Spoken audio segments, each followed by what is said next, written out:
Hi friends, welcome to InterviewDOT. இந்த வீடியோவில் பார்க்க போனால் 100 habits of high performing software engineers பார்த்துட்ருக்கோம். ஸோ இந்த பர்டிகுலர் செக்ஷனில் 2 ஹேபிட் தான் பார்க்க போகிறோம். வாங்க பார்க்கலாம். ஸோ ஃபர்ஸ்ட் ஹேபிட் பார்த்தீங்கன்னா நீங்கள் ஒர்க் பண்ணுற ப்ராஜெக்டில் இருக்க கோட் பேஸை இம்ப்ரூவ் பண்ணிக்கிட்டே இருக்கணும் கண்டினியூஸாக. ஏதாவது ஒரு டெக் டெப் பார்த்தீங்கன்னா அதை இக்னோர் பண்ணக்கூடாது. ரொம்ப சின்னதாக இருந்தால் உடனே ஃபிக்ஸ் பண்ணிடணும். அப்படி இல்லைனா அதோட டீட்டெயில்ஸை கேப்சர் பண்ணி ஒரு டிக்கெட்டாக நீங்கள் கிரியேட் பண்ணலாம். ஸோ தட் அப்கமிங் ஸ்ப்ரிண்ட்டில் நீங்கள் அதை ஃபிக்ஸ் பண்ணலாம். ஸோ எப்போல்லாம் ஒரு டெக் டெப்ட்டை பார்க்குறீங்களோ தயவுசெய்து அதை ஃபிக்ஸ் பண்ணுங்க.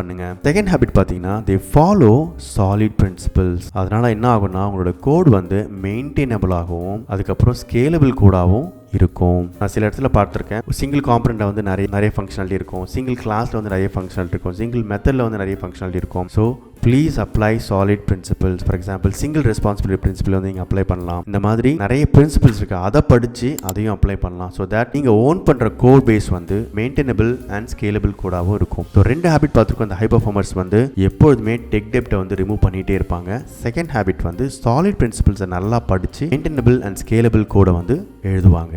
உங்களுக்கு இந்த இன்ஃபர்மேஷன் ரொம்ப யூஸ்ஃபுல்லாக நினைக்கிறேன். Please subscribe to my channel for more tech videos. Thank you so much for your support and all the best for your career. Thank you. Bye bye.